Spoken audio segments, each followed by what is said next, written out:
죄를 깨달아야 되는데 그 죄를 깨닫지 못하는 상황에서 복음을 들으면 그 복음이 진정한 복음이 될 수 없습니다. 제가 잘 보이지 않는데 이전에는 전국을 다니면서 좋다는 것은 다 해봤는데 효험이 없고 또 시간도 돈도 낭비가 되고 그래서 포기한 상황인데 누가 얘기하기를 이것을 먹으면 이렇게 하면은 이제 시력이 회복되고 볼 수 있다라고 한다면은 또 그런 분명한 효과가 있고 한다면은 그것을 왜 받아들이지 않겠습니까? 그리고 또 만약에 그것을 그런 처방을 받고 그런 치료를 해서 나았다면은 가만히 있을 수 있겠습니까? 정말 이제 그 시력으로 인해서 힘들고 어려워하는 사람에게 가서 이걸 먹으면 된다, 이렇게 치료하면 된다라고 얘기를 하지 말라고 해도 하지 않을 수 없는 것입니다. 그래서 이 복음을 듣고 나서 정말 내가 구원 받았느냐 받지 않았느냐, 또 우리가 말하기를 이 사람 이렇게 보니까 구원을 받은 것 같다라고 우리가 어느 정도 추측을 하고 또 분별은 할 수 있지만 이러한 분별이 자칫 잘못될 수 있고 또 분명한 구원이 아닌데도 불구하고 스스로 이제 구원을 받았다고 얘기를 들으니까 또 스스로 그런 마음이 들어서 구원받았다고 할 수도 있습니다. 그렇기 때문에 이러한 그 죄에 대한 부분에 있어서 좀 더 우리가 성경 안에서 그 분별해야 되고, 그리고 구원받은 이후에도 반드시 찾아오는 것이 바로 이 죄 문제입니다. 근데 이 죄를 어떻게 내가 해결하고 이러한 부분을 이제 성경대로 어떻게 알아가고 또 되찾느냐가 이 그리스도인의 삶에 있어서 굉장히 중요한 그러한 그 갈림길이 될 수 있습니다.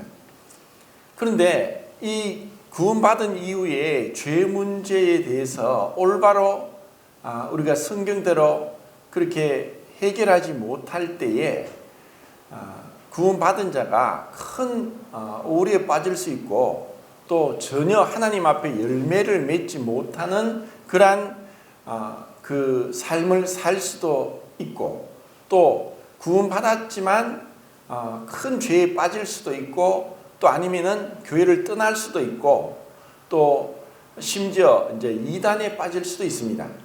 그런데 정말 구원받았다면은 어떻게 하든 두 가지입니다. 돌이킬 수 있도록 하나님의 징계가 임한다는 것이고, 또 그것이 불가능하고 또 그렇게 되지 않을 때에 고린도전서의 말씀대로 우리에게 죽음이 올 수도 있습니다.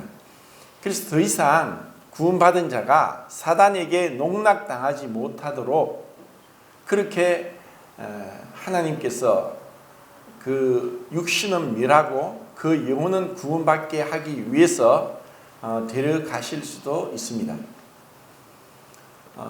이 복음 집회 기간 동안에 이제 구도자들하고 또 복음을 듣고 이렇게 하면서 정말 이 사람이 죄를 얼마나 깨달았을까? 자기 죄가 어떠한지 얼마나 잘 알고 있을까? 정말 하나님 앞에서 나는 철저한 죄인이다. 나는 회복 불가능한, 도저히 내 스스로 노력으로 나의 방법으로는 이 죄를 해결할 수 없다고 하는 그러한 깨달음을 얻었을까 하는 이런 이제 마음도 듭니다. 그리고 그렇지만 이제 복음을 전하기 위해서 죄에 대해서, 심판에 대해서, 지옥에 대해서 또 말씀을 선포하고, 그리고 참된 구원의 복음, 예수 그리스도의 그 십자가의 그 십자가에서 이루신 그 놀라운 그 완전한 그 속죄 사역을 선포하게 되죠. 그런데 정말 우리가 구원받고 나서 깨닫는 것은 내가 얼마나 큰 죄인인가 하는 것을 그때서야 비로소 깨닫게 된다는 것입니다. 그래서 제가 그 죄에 대해서 원래 성경에 원어에 있는 그것을 뭐 다 말씀드리면은 뭐 너무 어려울 것 같고 몇 가지를 통해서 우선은 죄가 무엇인가, 이것은 이제 구원받지 않은 자들에게뿐 아니라 구원받고 나서도 이 죄 문제로 인해서 어느 정도 우리가 갈등을 겪게 되고 또 이것을 제대로 이 자신의 그 상태를 제대로 그 파악하지 못할 때에 전혀 우리는 변화 없고 또 진보가 없는 그런 제자리에 머무르는, 그냥 태어나서 어린아이 상태로 머물러 있을 수 밖에 없는 그런 상황에도 갈 수 있다는 것입니다. 그래서 우선은 그 죄를 우선 세 가지로 한번 말씀드리겠습니다.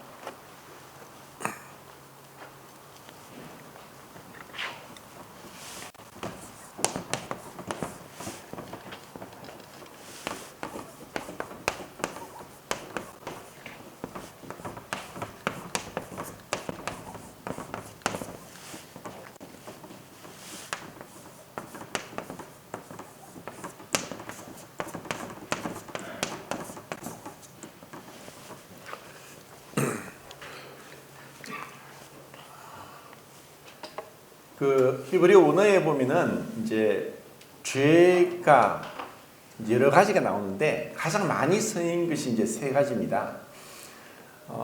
우선은 이제 반역이라고 하는 게 페샤라는 단어가 있는데 그것은 그 파사에서 이제 파생되었다고 이제 제가 그 뭐 찾아보고 공부하기로는 그런 것 같습니다.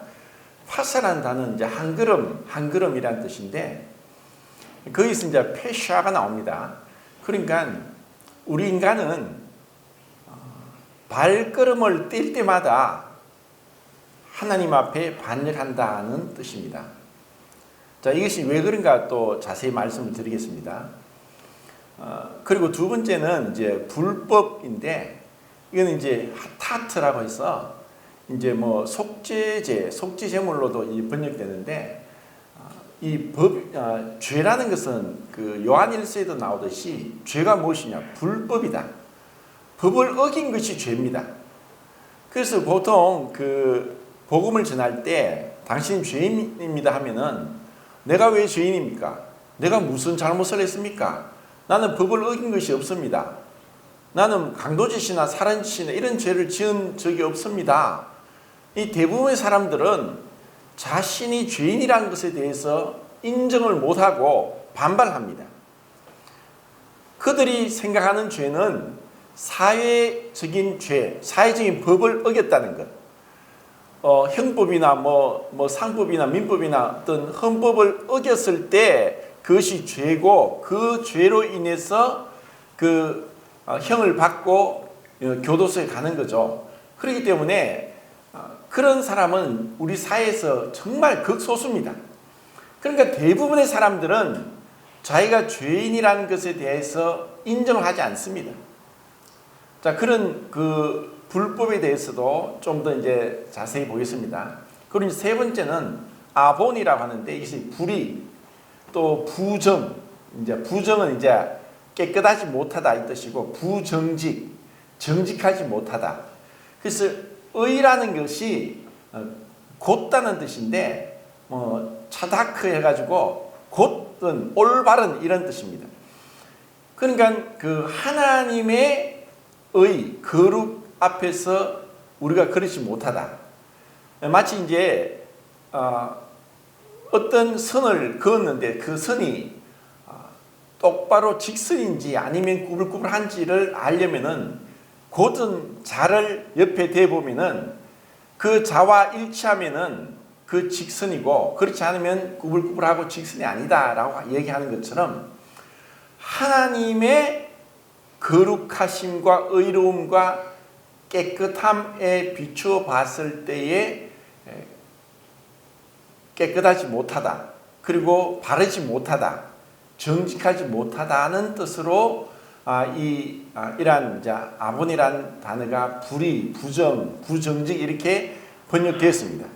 그래서 이제 여러 가지 단어들이 많이 나오는데 우리는 그냥 한마디로 죄라고 하지만 자, 하나님 앞에서 이렇게 그 죄는 다양한 측면에서 우리가 어떠한 자인지, 내가 어떠한 자인지를 비춰준다는 것입니다. 우리가 어디 몸이 좋지 않을 때 병원에 가서 제일 먼저 하는 것은 아무리 좋은 약이 있고 할지라도 그 사람에게 맞는 약을 처방하듯이 우선은 진단을 해야 됩니다. 뭐 맥박을 재고 피검사를 하고 소변검사를 하고 또 엑스레이를 찍고 심전도 검사를 하고 뭐 여러 가지 이제 검사를 하죠. 그런데 눈에 보이지 않던 것이 그런 검사를 통해서 나타납니다. 그런데 그 검사에서 뭐 뼈가 좀 금이 갔다 아니면 부러졌다 이런 어떤 것이 나온다, 엑스레이로 나오고 그리고 CT나 MRI를 찍어서 더 정밀하게 우리 안에 있는 것들을 보게 되는 것처럼 우리가 하나님을 믿고 올바로 구원받고 제대로 내가 신앙생활을 한다면은 하나님 앞에서 내가 어떠한 자인지 지금 칠판에 적은 그 세 가지 그 죄에 대해서 어떠한지를 알게 된다는 것입니다. 그래서 우선은 이 반역이라는 것을 이제 복음 집회 시간에도 계속 들으셨듯이 주인이 누구냐, 주인이 누구냐 하는 그 문제를 하나님께서 우리에게 말씀합니다. 주라고 하는 것은 그 세 가지 의미에서 첫 번째 주인인데 창조주라는 뜻이고 두 번째는 심판주라는 뜻입니다. 창조하신 분이 심판을 하실 수 있습니다. 법을 제정하신 분이 법을 심판하실 수 있습니다. 그리고 세 번째는 구원주입니다. 창조하신 분만이 구원하실 수 있고 심판할 자격이 계신 분만이 구원하실 수 있습니다.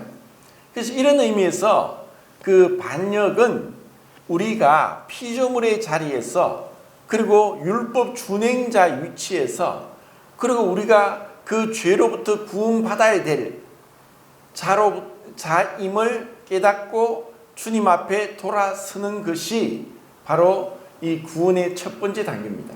그것을 회개라고도 하고 회심이라고도 합니다. 이러한 것이 없이 우리가 구원받기는 참 쉽지 않습니다. 그러면 이것은 더 정확하게 말해서 이 반역은 어디에서 시작되는가? 그것은 우리의 생각에서부터 시작된다는 것을 우리가 아셔야 됩니다. 우리의 생각에서부터 이 불법, 반역죄는 시작됩니다. 그래서 에덴 동산에서 그 죄를 범했던 최초의 사람이 언제 죄를 범했느냐? 선악을 알게 하는 그 나무의 실과 선악과를 먹었을 때 죄인이 되었느냐?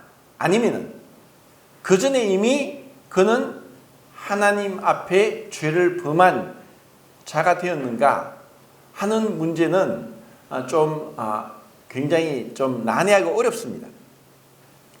제가 볼 때는 선악과를 먹기 전에 이미 죄는 시작되었다고 생각합니다. 마귀가 뱀의 모양으로 와서 이것을 먹으면 네 눈이 밝아 하나님과 같이 된다라고 했을 때 이미 그 마음에 왜 선악과를 먹었습니까? 하나님과 같이 된다는 그 말에 이미 생각이 그것에 빠졌고 그리고 그것으로 인해서 행동이 나왔습니다. 우리가 살아가는데 생각과 상반되게 행동하면은 그것은 정신병자입니다.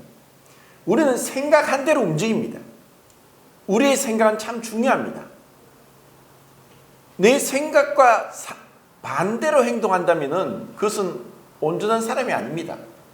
아무래도 조금 이상한 사람입니다. 우리의 생각은 어떠하냐? 이미 마귀가 최초의 사람에게 왔을 때 하나님과 같이 된다는 그 말보다 더 무서운 것이 없습니다. 정말 지금 우리가 사는 세상은 정말 마지막 시대인데 얼마 전에 나온 뉴스에 정말 끔찍한 뉴스가 나왔습니다. 미국의 그 샌프란시스코에서 킬러 로봇을 사용하는 것을 법적으로 승인했다는 뉴스가 나왔습니다. 킬러 로봇이 이제 사람을 죽일 수 있도록 허락했다는 것입니다.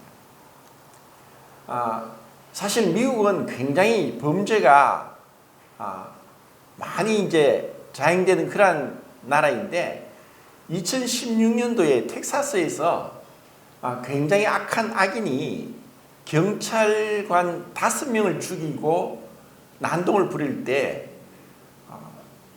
자칫하다가는 더 많은 경찰이 죽을 것 같아서 그 원격 조종하는 로봇을 통해서 그 살인자를 죽인 일이 있었습니다. 이것으로 인해서 굉장히 많은 논란이 있었고 지금까지 그것에 대해서 논란을 겪다가 결국 부득이한 경우에 어쩔 수 없이 더 시민이나 경찰관이 희생되지 않도록 하기 위해서 최후의 수단으로 인공지능을 가진 로봇이 범인을 식별해서 그 범인을 죽일 수 있도록 했다는 그런 그 판결이 나왔습니다. 분명히 이것은 우리가 그 SF 영화에서나 볼 수 있던 그러한 일들인데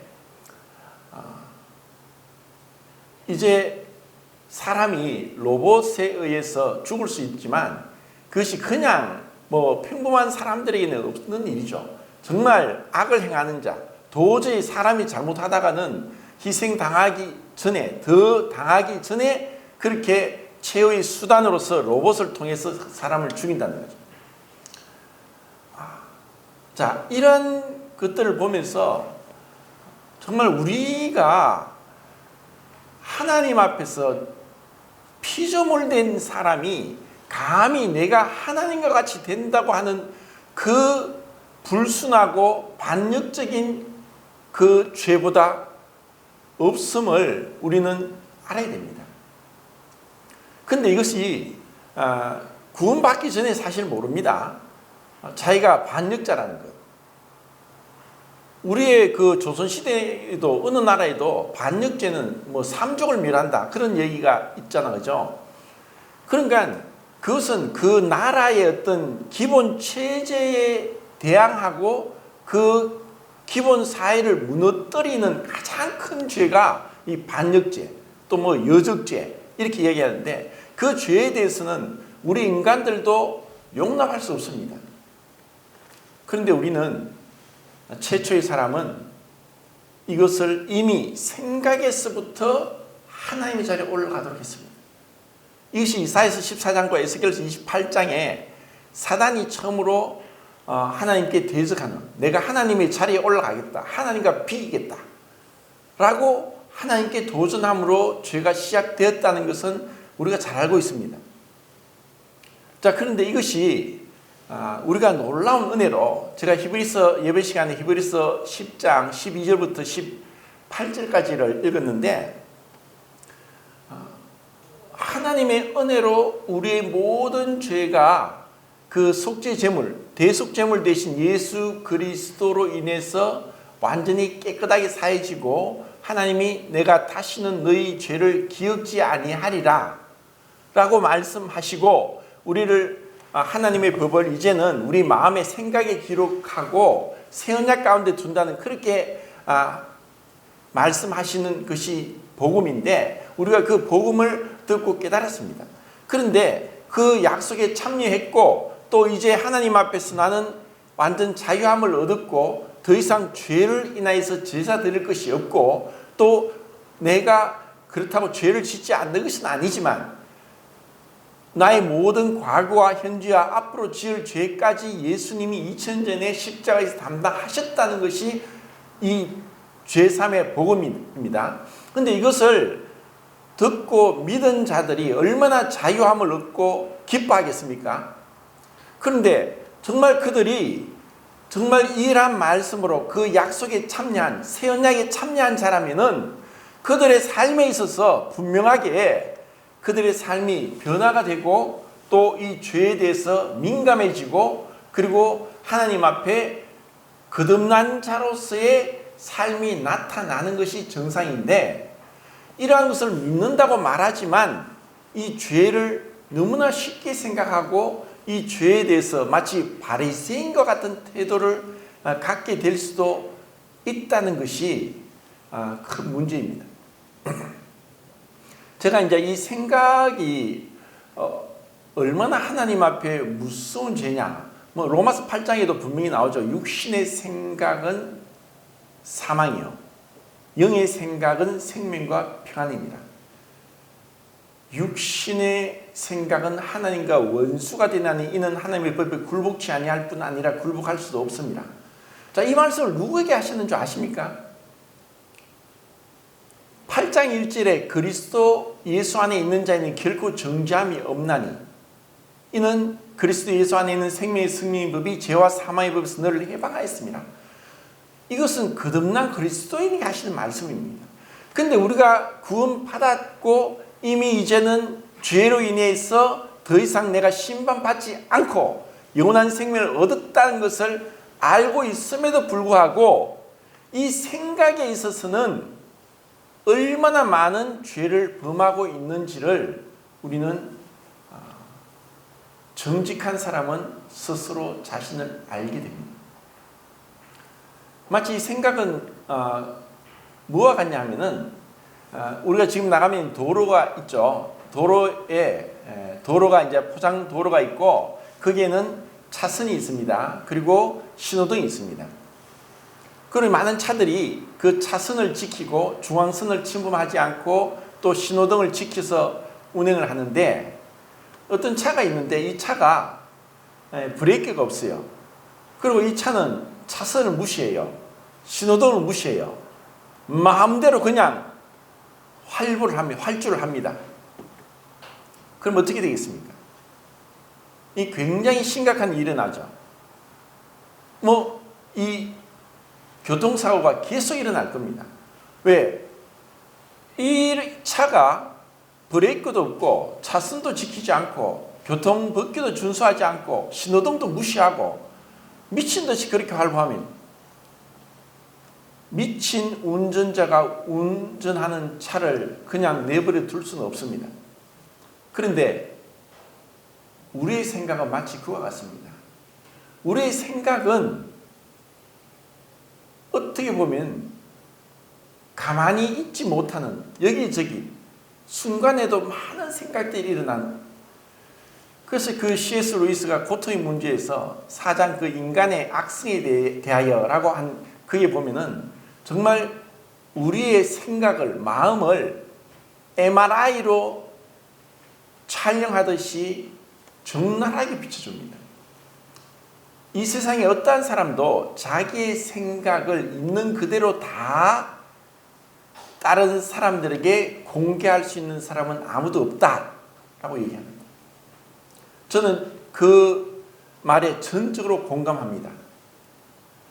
내 생각을 내가 일어나는 전혀 브레이크 없이 어디 거침없이 생각들이 얼마나 불쑥불쑥, 그리고 이 끊임없이 일어나는 이러한 생각들이 얼마나 악하고 정욕적이고 그리고 반역적이고 부정하고 옳지 않은가를, 근데 이것을 우리는 그 생각한 대로 다 행동을 하지는 않습니다. 할 수도 없고, 그리고 이러한 생각들 가운데 우리가 그렇게 빠져들어서 한다면은 분명히 우리는 행동이 잘못되겠지만, 이런 생각들을 그냥 우리는 쉽게 지나치지만 하나님 앞에서, 그 거룩하신 하나님 빛 앞에서 우리가 그런 모습들이 일어날 때마다 그것을 어떻게 하느냐, 어떻게 그것을 처리하느냐, 그리고 어떻게 하나님과 다시 관계를 맺느냐 하는 것이 우리 그리스도인들이 그 경건한 삶에 있어서 이 생각의 절제가 절대적으로 중요한 이유가 여기 있습니다.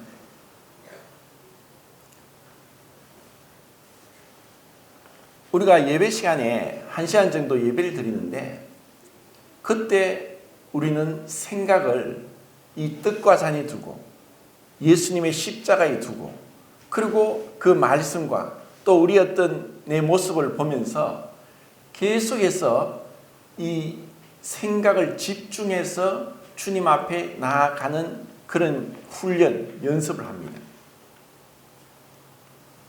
근데 이것이 이렇게 특별하게 일주일이 7일이고 시간으로 따지면 몇 시간이죠? 176시간입니까? 그 시간 동안에 특별하게 우리가 집중을 한다 할지라도 1시간 내내 계속 그 주님만을 집중하는 것은 사실 불가능합니다. 그만큼 우리의 생각이 천방지축 어디로 뛸지 모른다는 것입니다.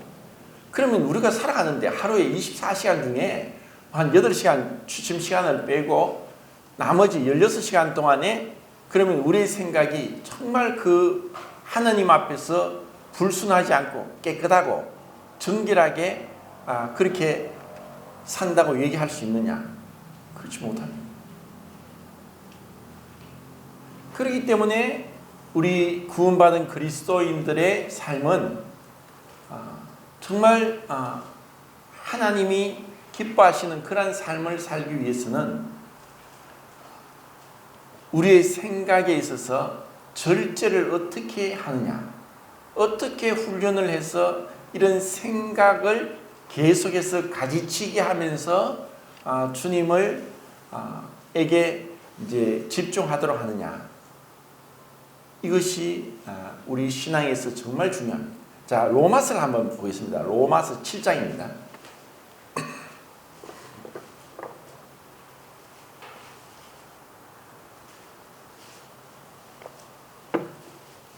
17절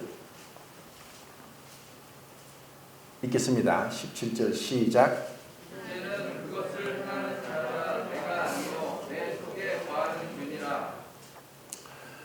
오늘 주제가 이제 그리스도인 안에 거하는 죄라고 해서 이 성도를 위한 복음의 이제 첫째 시간에 이 말씀을 이제 나누게 됐는데, 로마서 7장에 대해서 이제 여러 가지 해석이 있습니다. 첫 번째, 이 7장에 있는 나는 구원받기 전에 바울이다 라고 해석한 분들이 있고, 그리고 또 하나는 이 로마서 7장의 나는 구원을 받았지만은 어린아이, 미숙한, 그리고 육신적인 그리스도인이다 라고 해석해서 이제 7장에 머무르지 않고 8장에 가야지 올바른 그리스도인의 삶이 된다라고 얘기를 하는 그런 해석도 있습니다. 그리고 또 하나는 이것은 모든 그리스도인들에게 적용되는 말씀이다라고 해석하기도 합니다.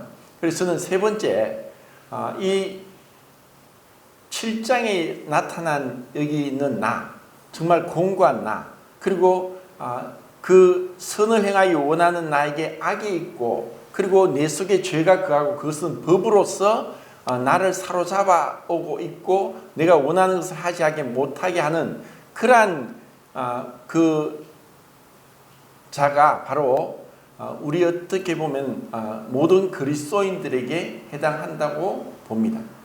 근데 이것을 단순히 이 마치 7장은 한 과정이고 어린아이고 육신적인 그리스도인이기 때문에 더 이상 나는 7장에 머무르지 않고 이제 8장으로 넘어갔고 이제는 이런 갈등에서는 해방되었다라고 주장할 사람은 사실 거의 없다고 봅니다. 만약에 그렇게 주장한다면은 그것은 자기를 속이는 것이 될 수 있습니다. 예를 들어서 모세가 정말 그 120세를 살면서 사실 마지막 40년 기간은 하나님 앞에 가장 가까이 갔고 하나님을 친구처럼 대면했고, 그리고 그럼으로 인해서 얼굴에 빛이 나기까지 할 정도로 거룩하고 경건한 사람이 바로 하나님의 사람 모세였습니다. 근데 그도 민수기 20장에서 그 물로 인해서 대노를 하면서 하나님의 말씀을 어기고 하나님의 거룩함을 나타내지 못함으로 반석을 향하여 명령을 해야 되는데 반석을 치면서 물이 나게 했습니다. 그것으로 인해서 가나안 땅에 들어갈 수 없었죠. 아무리 경건하고 거룩한 사람일지라도 그 한순간에 그런 엄청난 분노를 발할 수 있다는 것이 우리의 육신이고, 육신을 알고 있는 사람들이 이것에 대해서 인정할 수밖에 없는 것입니다.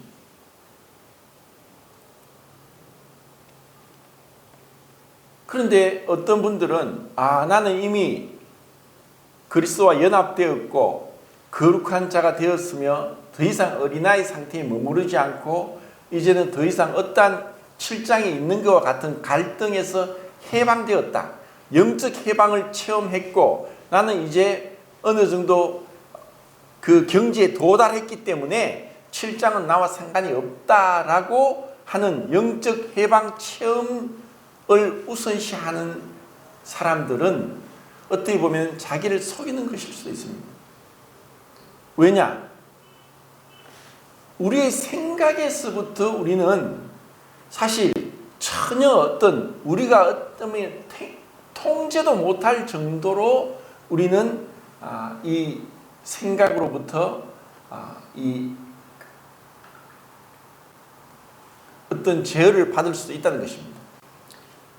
이렇게 완전히 그 영적으로 해방된다는 그 단계에 이르는 것은 세 가지가 이루어져야 됩니다. 첫 번째, 사단이 무저갱에 완전히 갇히게 되어야 되고, 두 번째, 이 세상이 완전히 새롭게 되어야 되고, 세 번째, 우리의 육신이 부활의 몸을 입어야 되는, 그때서야 비로소 우리는 이 생각에서부터 조금도 부끄러움 없이 또 가리는 것 없이 우리는 투명하게 하나님 앞에서 깨끗하고 정결하고 온전한 자로서 나올 수 있습니다. 그런데 이 세 가지가 있는 이상은 그렇게 얘기한다면 그것은 큰 오해고 그것은 잘못입니다. 그러면서 이것이 하나의 영적인 교만이 될 수 있습니다. 윌리엄 로우라는 사람이 이런 이야기를 했는데 자기가 겸손하다고 생각하는 것 이상으로 교만의 징조는 없다. 나는 겸손하다. 그 자기가 스스로 생각한다면 이미 그는 교만한 자라는 것입니다. 선줄로 생각하는 자는 넘어질까 조심하라. 우리는 생각하기를 줄 세우기. 자, 이 줄 세우기는 누가 하냐면 이것도 하나님의 그 하시는 일입니다. 그런데 우리가 하나님과 같이 되어서 하나님의 자리에 올라가는 것이 너무나 자연스럽기 때문에 마치 내가 심판자인 것처럼 그렇게 줄을 세웁니다. 저 사람은 그래도 내보다는 좀 더 훌륭한 사람이니까 저 사람보다 내가 좀 못하고 그렇게 생각할지라도 저 형제나 저 자매보다 내가 낫지. 우리는 너무나 자연스럽게 은연중에 누구도 모르게 내 생각으로 내 마음으로 줄을 세워서 사람들을 판단하고 있습니다. 하나님이 원하시는 그 우리의 겸손은 내가 누군가를 비교해서 누구보다 낫고 누구보다 못하지만 하고 그렇게 하는 것이 아니라 하나님 앞에서 우리가 서 있는 진정한 겸손은 도저히 고개를 들지도 못한다는 누구와도 비교해도 나는 가장 악한 자라는 것을 깨닫는 데 있다는 것이고 그것은 자기를 스스로 그렇게 생각하고 하는 것이 아니라 바울과 같이 나는 모든 성도 중에 지극히 작은 자보다 더 작은 자라고 말할 수 있었던 것은 그가 완전히 주님께 사로잡혀 있었기 때문에 가능한 겁니다. 근데 우리는 그러지 못하죠. 그렇기 때문에 모든 그리스도인이 항상 가장 많이 짓는 죄가 교만인 것입니다. 이것은 정말 무서울 정도로 우리를 사로잡아 옵니다. 교만으로 인해서 다툼이 일어납니다. 어떤 분이 정말 구원받았다, 정말 울면서 간증을 하고 기뻐하고 침례도 받았는데 우리가 육신을 갖고 있으니까 다투게 되고 싸우게 되고 언성을 높이게 됐습니다.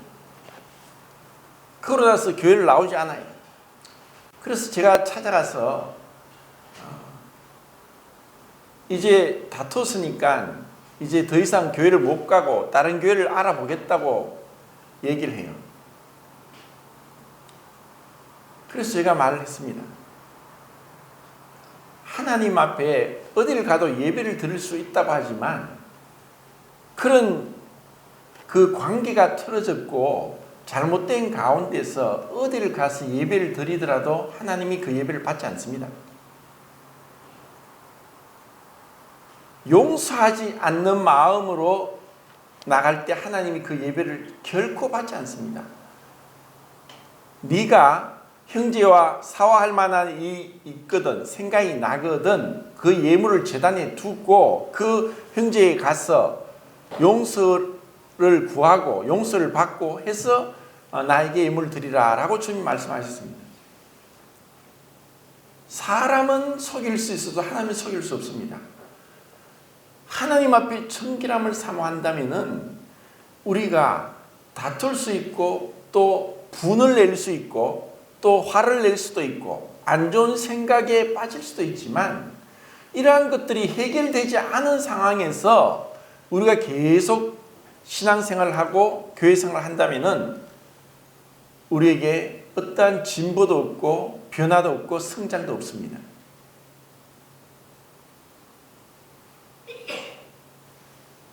자, 이런 그 반역이 어떤 생각에서 온다면은 아본, 불의는 이 마음에서 일어납니다. 자, 우리에게는 지정의가 있는데 생각에서 반역이 일어나고 마음, 감정에서 불순한 마음이 일어나고 그것으로 인해서 의지가 작동해서 우리는 행동을 합니다.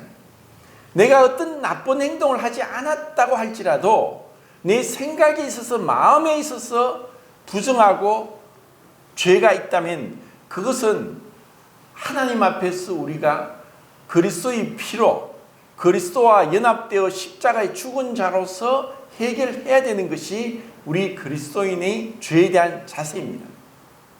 이것을 하지 않고 우리는 너무나 죄에 익숙한 자이기 때문에 그대로 계속하면은 갈 수도 있어요.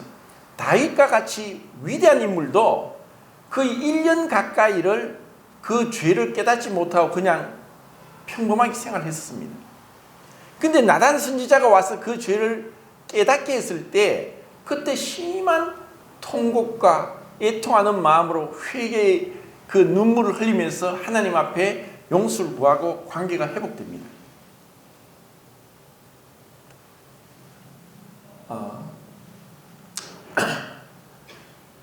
제가 지금 병원에 계신 김명 자매한테 가서 이제 지난주에 이렇게 얘기를 하다 보니까 이제 자매는 그런 얘기해요.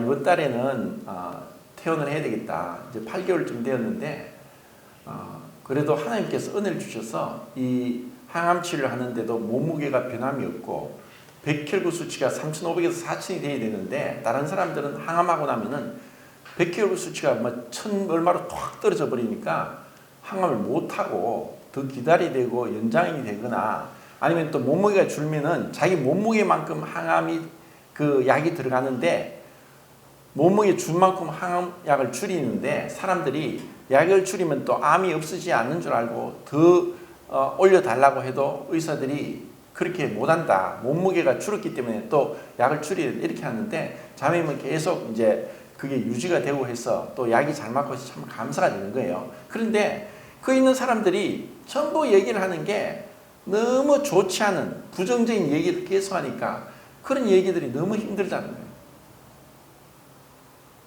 그래서 이것은 우리가 무엇을 듣느냐, 어디에 있느냐, 어디에 따라서 영향을 받게 된다는 것입니다. 참 그것은 중요합니다. 우리가 그냥 그 주일날 와서 말씀을 듣고 찬양을 하고 성도들과 교제를 하지만 일주일 내내 세상에서 믿지 않는 세상 사람들과 같이 있는 거예요. 근데 그들이 정말 죄악된 생각들을 말로 하고 행동을 하고 그런 것에 우리가 알게 모르게 영향을 받습니다. 그러면 정말 우리가 내가 내 자신을 지켜서 마음의 정결을 사모하고 내 생각에 있어서부터 거리낌 없이 하나님 앞에 투명하고 정직하게 나가기 위해서는 우리가 뭘 해야 되냐? 이 경건의 훈련을 해야 되는 것입니다. 그것은 바로 끊임없이 주님을 묵상하는 그 말씀을 묵상하고 주님을 향해서 마음이 향하도록 내 자신을 계속 돌이키는 회개하는 그러한 것들이 필요합니다. 이것이 없으면은 우리는 변화가 되지 않습니다. 그리고 제가 오늘 아침에 그 큐티 말씀을 올린 것도 그것을 어떻게 우리로 하여금 우리가 그리스도인으로서의 그 자리에 서게 하느냐, 있게 하느냐, 그것이 하나님의 말씀이고 그 말씀은 마치 성소 안에 있는 황금 등대와 같이 그 모든 성소를 두루 비추는 7 등대와 같습니다. 그것이 성령님이 우리 마음에 계시다면은 그 성령님이 우리의 모습을 보게 합니다. 그래서 성경을 읽고 성경을 아는 만큼 우리는 겸손해지고 숙연해지고 엎드러지고 작아지게 되는 것입니다.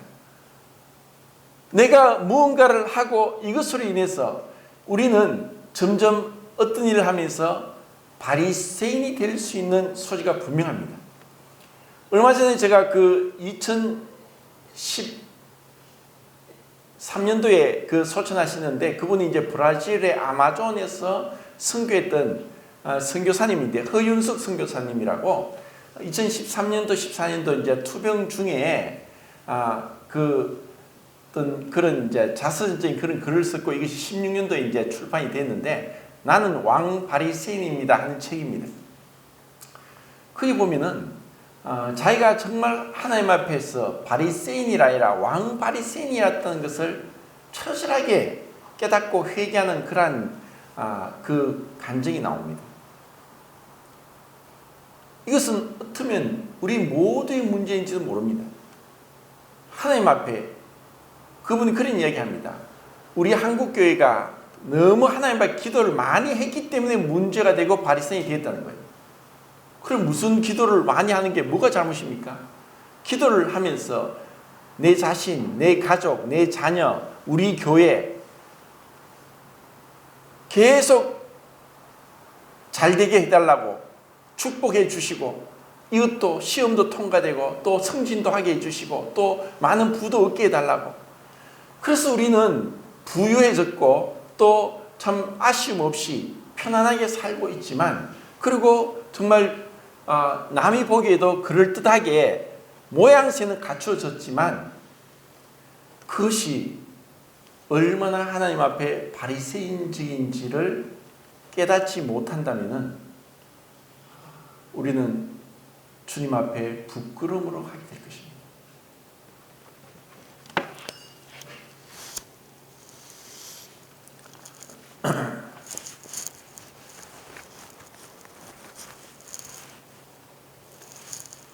우리는 그 관계 속에서 다른 사람들과의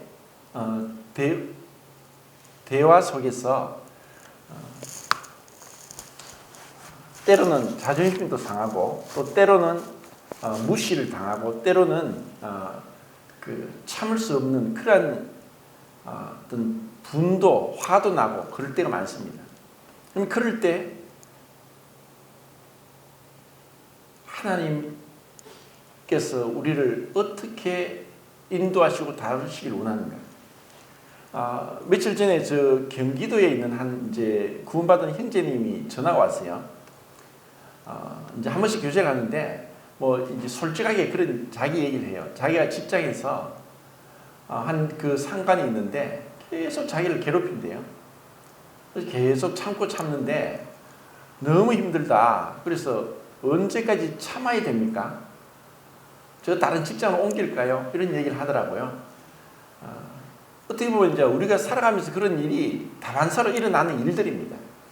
그래서 제가 그것은 하나님이 형제님을 다루기 위한 좋은 그 훈련 과정입니다. 그분이 당신의 스승이 될 수 있습니다.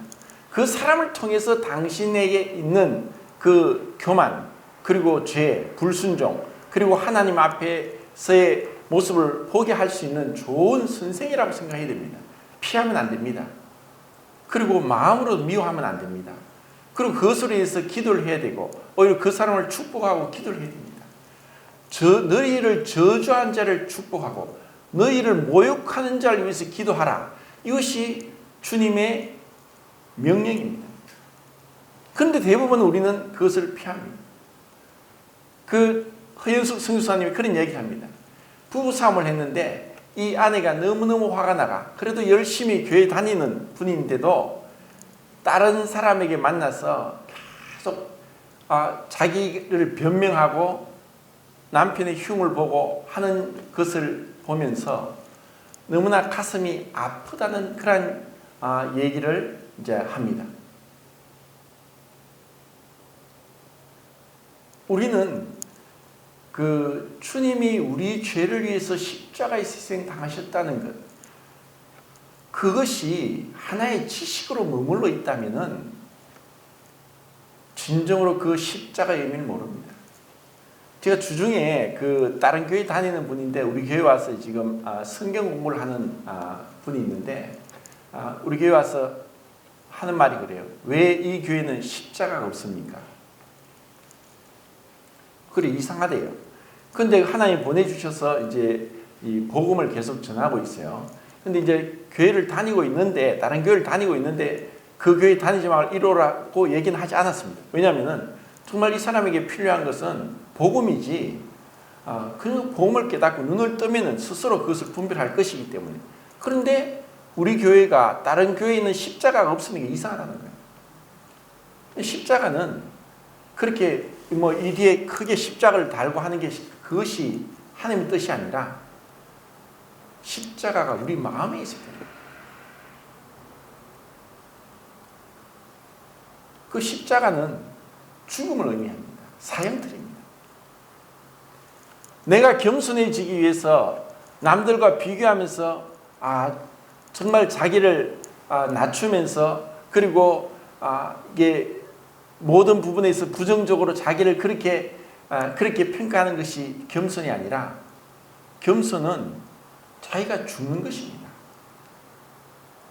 그리스도의 십자가에서 진정한 겸손이 나타났습니다. 예수님께서 육신으로 오셨다는 것과 베들레헴에 썰인 아기로 나셨다는 것과 그리고 십자가에서 죽으셨다는 그 모든 것에서 우리는 우리의 교만을 봐야 되고 우리의 이 죄악된 생각들을 봐야 되고 이것을 그리스도의 십자가로 처리할 수 있어야 되는 것입니다. 이것을 우리가 깨닫지 못하면은 전혀 변화 없는, 성장이 없는, 그냥 태어났지만 어린아이 상태에 머물다가 주님 앞에 갈 수도 있는 것이 사실입니다. 이제 말씀을 정리하겠습니다. 그 18절부터 25절까지 좀 길지만 읽고 마치도록 하겠습니다. 18절부터 25절까지 시작.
자, 여기서 우리가 그것을 인정을 못할 수도 있고 또 안 그렇다고 생각할 수도 있을지 모르지만 이것이 바울이 하나님 앞에서 그 엄중한 그 주가 되시는 창조주요 구원주요 심판주 되시는 그분의 하나님 앞에서 깨달았던 솔직한 고백이고 또 그 바울이 정말 힘을 다해 살았지만 이것을 그 삶 가운데서 선교하는 가운데서 고난을 통해서 이 자신 안에 있는 모습을 계속 보게 되고 그리고 하나님 앞에 나아가서 정결함을 입고 또 그 분의 능력으로 그 사역을 감당했던 것이 이 바울의 고백입니다. 앞으로 이제 이런 부분에 대해서 좀 더 세밀하게 하나 이제 살펴보면서 하나님 앞에서 우리가 정결함으로 정말 주님을 두려워하고 그리고 주님을 경외하는 가운데 신앙생활을 할 수 있는 그 비결을 배워갔으면 합니다. 분명히 이제 우리는 한편으로는 이 죄로 인해서 정말 하나님 앞에 참담한 모습으로 엎드려지기도 하지만 또 다른 한편으로는 이런 자를 주님이 사랑하셨다. 그래서 정말 내가 주님을 믿고 나서 연약한 자다. 나는 정말 죄악된 자다 하는 것을 깨닫지만 이런 자를 사랑하시고 나를 용서하시고 받아주셨다. 그리고 나를 존귀하게 하셨고 나를 그리스도 안에서 정죄함이 없게 하시고 그리고 완전한 그 피난처가 되게 하신 그 주님, 주 안에 있는 자기를 발견하면서 우리에게 감사가 있고 찬양이 있습니다. 이것을 우리가 예배 시간에 주님 앞에 이런 모습으로 나오는 것이고 이것을 주님께서 기뻐하실 것입니다. 그리고 매일매일 삶 속에서도 이런 마음속에 있는 많은 갈등들, 생각들을 계속해서 주님 앞에 가지고 나오면서 그분의 능력으로, 은혜로 우리는 온전하게 서서 주님을 바라볼 수 있을 것입니다. 이것이 우리가 정말 바라는 것이라고 생각합니다. 이상입니다.